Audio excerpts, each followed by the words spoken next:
जय साथियों, नमस्कार। मैं लोकेंद्र, मध्य प्रदेश पुलिस। और आज मैं बात करने वाला हूँ जीके जीएस। जैसा मैंने मैथ पे एक वीडियो बनाया था, ये वीडियो उन लड़कों के लिए रामबाण साबित होगा जो तैयारी शुरू कर रही है कि आपको जीके के क्लास कहाँ से लेना चाहिए। ऑनलाइन क्लास, बच्चे शुरुआत में कंफ्यूज में रहते हैं कि इस अध्यापक से पढ़ें, इस अध्यापक से पढ़ें, इस अध्यापक से पढ़ें, और ऐसे करके उनका 2-3 महीने बर्बाद हो जाता है। मैंने जिन अध्यापकों से पढ़ा है उनके बारे में आपको बताने का प्रयास करूँगा। देखो, जीके एक कोई रटने का, रटोगे तो भूल जाओगे, एक दिन रटोगे, 2 दिन रटोगे, जितना आप समझ के पढ़ोगे। ऐसे मान लीजिए कि आप अगर कोई घर बनाने की तैयारी करें और मिस्त्री लगा दो, लेबर लगा दो और कह दो कि यार घर बनना है, तो घर बनेगा तो हो सकता है कि आपके मन का ना बने।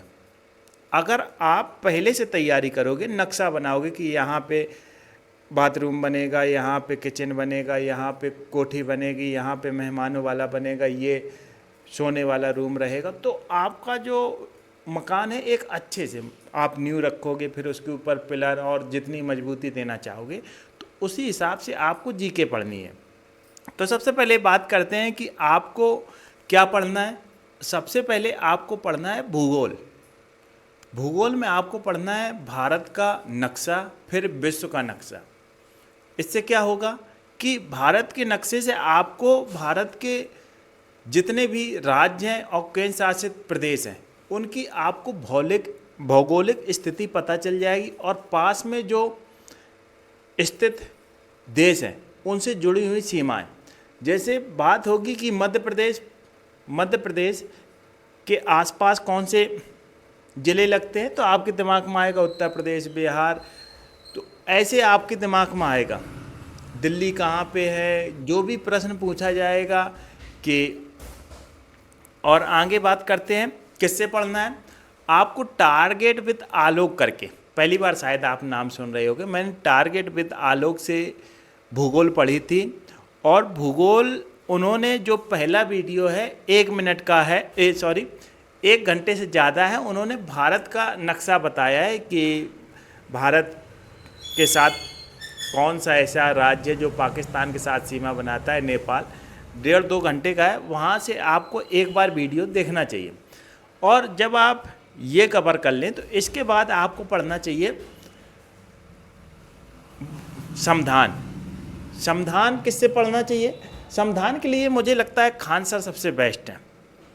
खान सर एक ऐसे अध्यापक हैं, जब मैंने यूपीएसआई की तैयारी की थी तो, और यूपीएसआई की तैयारी करने के बाद जो संविधान का क्वेश्चन होता था बाहर नहीं जाता था।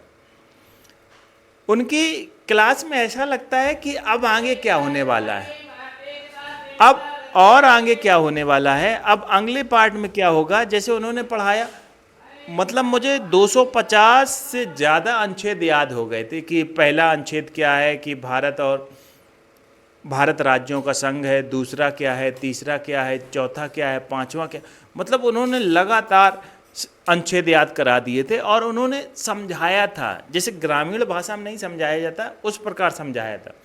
जब आप भूगोल पढ़ चुके हैं और इसके बाद आपका संविधान कंप्लीट हो गया, फिर इसके बाद आपको पढ़ना चाहिए अर्थशास्त्र। अर्थशास्त्र में वही बेसिक मोटा मोटा आता है कि अर्थव्यवस्था का नियम किसने दिया, जीडीपी क्या है, एनएनपी क्या है। इसको भी खान सर के आप 3-4 वीडियो देखोगे, वहाँ से कवर हो जाएगा। और बाकी मैंने कुछ नोट कर रखा है, यहाँ से आपको बताने का प्रयास करूँगा। हो सकता है कि वीडियो लंबा हो, लेकिन अगर आप मध्य प्रदेश पुलिस की नई तैयारी कर रहे हो तो आप यहाँ से बेस्ट कर सकते हो। पहले मैं बात करता हूँ मध्य प्रदेश में जो जीके के क्वेश्चन रहते हैं 30-40, कभी कभी 50 तक आ जाते हैं। एमपी जीके, जिसमें 30 नंबर की एमपी जीके रहती है और 10 की आप ऐसा मान लीजिए, जीके रहती 30 नंबर की और 10 से 15 नंबर की एमपी जीके रहती है। मध्य प्रदेश सामान्य ज्ञान सबसे जरूरी, एमपी की इतिहास, भूगोल, संस्कृत, त्यौहार, नदी, बांध, झीलें, national park, world life sanctuary, जनजाति लोक नृत्य, लोकगीत, एमपी की योजना, मुख्यमंत्री, गवर्नर, जिले, संस्थान। इतना आपको पढ़ना, मैं स्क्रीन पे भी इसको लगा दूंगा। आपको एमपी जीके के 10 से 15 क्वेश्चन आते हैं और कभी कभी 3-4 भी क्वेश्चन आते हैं, कोई फिक्स नहीं है। तो आपको मैंने बताया पहले भूगोल पढ़ना है, इसके बाद संविधान पढ़ना है, इसके बाद अर्थशास्त्र पढ़ना चाहो तो अर्थशास्त्र पढ़ सकते हो या आप इतिहास पढ़ सकते हो। और वो भी इतिहास क्या, आधुनिक इतिहास कि स्वतंत्रता संग्राम से लेके किस किस की क्या भूमिका रही। भारत और विश्व सामान्य ज्ञान, भारतीय इतिहास विशेषकर स्वतंत्रता संग्राम, भूगोल, भारत और विश्व जैसा मैंने आपको बताया, भारतीय संविधान और राजनीति यहाँ से कवर हो जाएगा, भारतीय अर्थव्यवस्था, बेसिक तत्व, खेल पुरस्कार, पुस्तकें, प्रमुख दिवस। ये कहाँ से पढ़ना है, खेल पुरस्कार। लूसेंट की 100 रुपये की बुक आती है, उसके जितने भी विविध दिए गए हैं कि भारत का प्रथम चंद्रमा पर चढ़ने वाला, और ये ऐसा मान लीजिए वहाँ आपको 400-500 क्वेश्चन मिलेंगे, उनको तो याद कर लीजिए। खेल ओलंपिक कब से शुरू हुए, मसाल कैसे जला के कहाँ तक जाती है, किसने उद्घाटन किया, पिछला कब हुआ, अगला कब होगा, कौन सा देश आयोजन करेगा। अब बात करते हैं जीएस। जीके अपनी हो गई, जीएस की बात करें तो इसमें आपको भौतिक विज्ञान पढ़ना रहेगा, रसायन विज्ञान पढ़ना रहेगा और जीव विज्ञान पढ़ना रहेगा। ये आपकी कक्षा 10 के स्तर की आती है। अब इसमें भौतिक में वही गति, ध्वनि, प्रकाश, विद्युत, प्रकाश परावर्तन का नियम क्या है, ध्वनि की गति कितनी होती है, प्रकाश की गति कितनी होती है। रसायन विज्ञान में आप लूसेंट की जो 100 रुपये की बुक आएगी उसमें तीनों पार्ट दिए गए, उसको पढ़ लीजिए। और कक्षा 10 या आप एनसीईआरटी 6, 7, 8, 9, 10 ये भी पढ़ सकते, ये भी आपके लिए बेस्ट है। और आपको जो जीके है रोज़ाना 2 से 3 घंटे पढ़ना होगा और सप्ताह में एक दिन ऐसा बनाना होगा कि जो आपने एक सप्ताह में पढ़ाई की है उसको बार बार रिपीट करें और अपने आप पे खुद भरोसा रखें कि हाँ आप कर सकते हो। और ध्यान रखना, भरोसेमंद बुक से पढ़ें, ऐसा नहीं है कि कोई भी बुक से आप पढ़ रहे हो, क्योंकि आप बुक स्टोर पे जाओगे तो वहाँ बहुत सारी बुकें हैं, तो आपको चॉइस करना है कम समय में और कैसे पढ़ना है। तो मैं फिर से दोहराई दे रहा हूँ, अगर आप नए स्टूडेंट हैं तो आपको मैं बता दूं कि मैंने गणित पे भी वीडियो बनाया है कि गणित की तैयारी कैसे करें।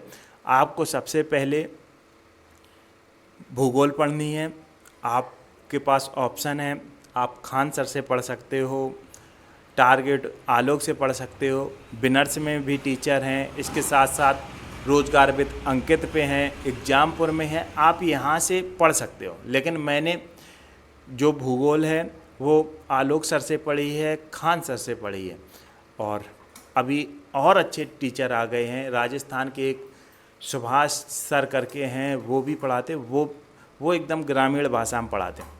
अब संविधान की बात करें, संविधान आप खान सर से पढ़ सकते हो, मैंने खान सर से, दृष्टि के वो सर हैं, वो थोड़ा और लेवल में पढ़ाते हैं, आप वहाँ से पढ़ सकते हो।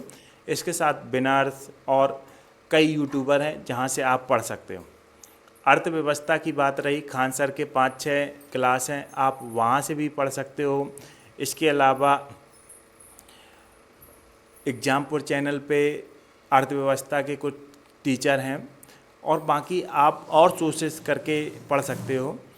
विज्ञान आप लूसेंट की पढ़िए, लूसेंट की बुक ले लीजिए, 6, 7, 8, 9, 10 एनसीईआरटी की अगर बुक है तो वहाँ से आप पढ़िए, जो भौतिक विज्ञान हुई, रसायन विज्ञान हुई, और इसके साथ साथ वनस्पति जीव विज्ञान बोलिए। और आप एमपी की जीके मैंने बता दिया, आपको ज़्यादा डिटेल से नहीं पढ़ना है, ज़िले पढ़ना है, मंत्री, गवर्नर, योजनाएं, मुख्यमंत्री, जो मैंने बताया इसके मैं कोशिश करूंगा कि स्क्रीनशॉट लगा दूं। और आपको अपने आप पे भरोसा रखना है, बुक जो है एकदम आपको ऐसी बुक से पढ़ना है जो भले 10-20 रुपए महंगी आए, आपको बुक अच्छी लेनी है। लूसेंट की जो बुक है सभी कंपटीशन वाले पढ़ते हैं और ज़्यादा महंगी भी नहीं आती, 100 या 120 रुपए की समथिंग आ जाती होगी। उसमें आपको विज्ञान भी मिल जाएगी, संविधान भी मिल जाएगा और इतिहास भी मिल जाएगा। इतिहास में आप बाबर अकबर उसको भी एक बार देख लीजिए जो आपने नोट्स बनाए हैं। बाकी अगर आप इस प्रकार तैयारी करेंगे तो मैं आपको यकीन दिलाता हूं कि आप जीके में 30 प्लस करेंगे, और 30 प्लस करना बहुत बड़ी बात है। आज से ही शुरू कर दें। और यूट्यूब, बाकी आपने अगर क्लास ले रखे हैं तो क्लास पे भी बहुत बढ़िया पढ़ते हैं। मैंने अपना अनुभव आपके साथ शेयर करने का प्रयास किया, क्योंकि बच्चे मेरे से उम्मीद रखते हैं कि सर आपने कैसे के तैयारी की थी। तैयारी आप बिना किसी अध्यापक के आप बुक से भी कर सकते हैं, लेकिन क्या है कि गुरु जब बन जाता है तो वो समझा अच्छे से देता है। बाकी आपने जो पढ़ा है 6, 7, 8, 9, 10 यही पेपर में आता है, और अगर वही अपना कंप्लीट है, पूछा जाएगा प्रकाश की चाल क्या है, प्रकाश अपवर्तन का नियम क्या है, परावर्तन का नियम क्या है, जीव विज्ञान के जनक कौन है, वनस्पति विज्ञान के कौन है, रसायन विज्ञान क्या है, और पाली वर्ग का नियम क्या है, ऐसे क्वेश्चन पूछते हैं कि फटकरी का सूत्र क्या है। तो इस प्रकार के सूत्र पूछे जाते हैं, और विज्ञान भी समझ के आप पढ़ सकते हैं। अगर अच्छा अध्यापक आपको पढ़ने वाला मिल जाएगा तो कम समय में आप तैयार कर सकते हैं। बाकी मैं आपसे रात्रि में 8 से 9 के बीच में लाइव जोड़ता हूं। अगर समय में कोई संशोधन करना है तो आप इस पे भी कमेंट कर सकते हो, मैं उसमें भी प्रयास करूंगा, क्योंकि आप लोगों के लिए लाइव आता हूं। और मेरे बताए हुए मार्ग पे अगर मेरा एक बच्चा सफल होता है, अगर मैंने आपको यकीन दिलाया कि मैं उस हर गरीब घर से एक सिपाही बनाऊंगा जो आज मेहनत कर रहा है। क्या आप वो हैं? सोचिए, क्या आप वो हैं जो तैयारी के लिए तैयार हैं? मुस्कुराइए अगर आप वो हैं, तो आगामी भर्ती में आपको मैं सिपाही बनाऊंगा। जय हिंद, जय भारत।